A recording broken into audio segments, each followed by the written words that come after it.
सुप्रभात विद्यार्थीगण, आज हम कविता 9 लेंगे जिसका नाम कुत्ते की सीख है, जिसे कवि रामधारी सिंह दिनकर ने लिखा है। सर्वप्रथम हम रामधारी सिंह दिनकर के बारे में पढ़ेंगे। इनका जन्म सन 1908 ईस्वी में हुआ और उनका निधन 1974 में हुआ। रामधारी सिंह दिनकर जी का जन्म बिहार के मुंगेर जिले के सिमरिया नामक गांव में हुआ था। इसे अंडरलाइन करेंगे। शिक्षा जगत में आप आचार्य, उपनिदेशक, कॉलेज के विभाग अध्यक्ष, विश्वविद्यालय के कुलपति तक की यात्रा सफलता के साथ की है। आप राज्यसभा के सदस्य भी रहे। इनकी कविताएं राष्ट्र प्रेम, मानव प्रेम की परिचायक है, यानी इनकी कविताओं में राष्ट्र प्रेम और मानव प्रेम हमें देखने को मिलते हैं। वे गांधी विचारधारा से प्रभावित थे, इसे अंडरलाइन करेंगे। वे प्रगतिशील सामाजिक चेतना के कवि थे, इसे अंडरलाइन करेंगे। आपको भारतीय ज्ञानपीठ पुरस्कार से सम्मानित किया गया है, इसे भी अंडरलाइन करेंगे। रेणुका, हुंकार, रसवंती इनके काव्य संग्रह है। कुरुक्षेत्र, रश्मिरथी, उर्वशी जैसे प्रबंध काव्य लिखे हैं। अर्धनारीश्वर, मिट्टी की और तथा रेती के फूल इनके चिंतात्मक निबंध है। संस्कृति के 4 अध्याय इनकी प्रमुख गद्य रचना है। इन दोनों लाइनों को भी अंडरलाइन करेंगे। कवि परिचय पढ़ने के बाद हम देखते हैं इस कविता में कवि ने क्या कहा है। प्रस्तुत काव्य बच्चों के लिए लिखा गया है। कुत्ता और खरहे यानी कि खरगोश की कहानी को काव्य के रूप में प्रस्तुत किया गया। वास्तव में ये कहानी है, लेकिन इसको काव्य का रूप दिया गया। वे इस कथा में यह बताना चाहते हैं कि छोटा या बड़ा, ताकतवर या कमजोर जब अपने प्राणों पर आ जाते हैं तब उनमें विशेष शक्ति का संचार होता है। ईश्वर ने ऐसी शक्ति सबको दी। आइए अब हम इस कविता की 2-2 पंक्तियाँ पढ़ते जाएंगे और समझते जाएंगे।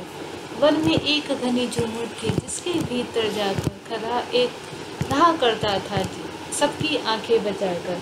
अर्थात एक वन में एक स्थान पर पास घनी झाड़ियाँ थी। इसके अंदर एक खरगोश छिपकर रहा करता था ताकि वह किसी की नज़र में ना आ सके। फुदक कर फुन गया, उसकी चुन कर खाता था। देख दूर से लोगों को झुरमुट में छिप जाता था।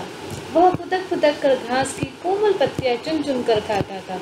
लोगों को दूर से देखकर वह झाड़ियों में छिप जाता था। एक रोज आया उस वन में कुत्ता एक शिकारी, लगा छानने सूंघ कर वन की झाड़ी। अर्थात एक दिन उस वन में एक शिकारी कुत्ता आ जाता है।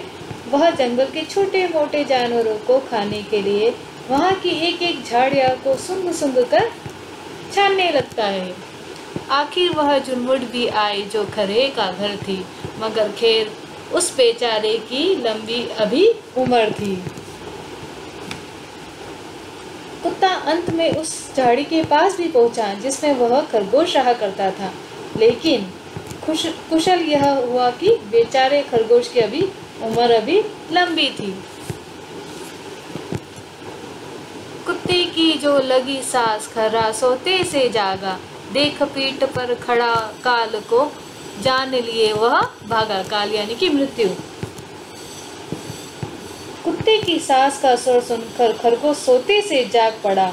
उसने देखा कि सामने उसका काल यानी मृत्यु यानी कुत्ता है, उसका काल बनकर खड़ा है। वह झटपट तेजी से भाग खड़ा हुआ। झपटा पंजा तान मगर खरहे को पकड़ न पाकर पीछे दौड़ पड़ा कुत्ता भी जोर लगाकर। कुत्ते ने भी अपने पंजे तान कर खरगोश का पीछा किया, पर खरगोश को पकड़ न पाने के कारण वह उसके पीछे पूरा जोर लगाकर दौड़ने लगा। 4 मिनट तक खुले खेत में रही दौड़ यह जारी। इतने में आ गई सामने घनी कंटीली झाड़ी। खरगोश के भागने और कुत्ते के उसे पकड़ने की कोशिश करने की यह दौड़ 4 मिनट तक चलती रही। इतने में सामने एक कांटेदार घनी झाड़ी आ गई। भरकर एक छलांग गया, छिप रहा बीहड़ वन में। इधर उधर कुछ सूंघ फिरा कुत्ता निराश हो मन में। तब तक खरगोश ने एक लंबी छलांग लगाई और वह उस घनी कटीली झाड़ी में जाकर छिप गया। कुत्ते ने इधर उधर सूंघा और अंत में निराश हो गया और लौट गया। एक लोमड़ी देख रही थी यह सब खड़ी किनारे। कुत्ते से बोली, मामा तुम हो खरहे से हारे। एक लोमड़ी किनारे पर खड़े होकर यह सब कुछ देख रही थी। उसने कुत्ते से कहा, कुत्ते मामे तुम खरगोश से हार गए। इतनी मोटी देह लिए लिए हो फिर भी थक जाते हो। देह यानी शरीर। वन के छोटे जीव जंतु को भी न पकड़ पाते हो। उसने कहा, तुम इतने मोटे ताजे हो फिर भी दौड़ते हुए थक जाते हो। तुम जंगल के इतने छोटे छोटे जीव जंतु को भी नहीं पकड़ पाते हो। कुत्ता हंसा, अरे दीवानी, तू नाहक बकती है। इसमें है जो भेद उसे तू समझ नहीं सकती। अब कुत्ता यह सब सुनकर हंस पड़ता है। उसने लोमड़ी से कहा, अरे पगली, तुम नाहक ऐसी बातें करती हो। तुम इस रहस्य को नहीं समझ पाती। मैं तो दौड़ रहा था केवल दिन का भोजन पाने, लेकिन खरा भाग रहा था अपनी जान बचाने।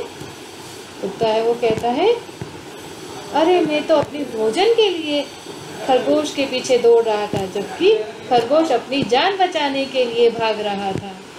कहते हैं सब शास्त्र कमाओ रोटी जान बचाकर, पर संकट में प्राण बचाओ सारी शक्ति लगाकर।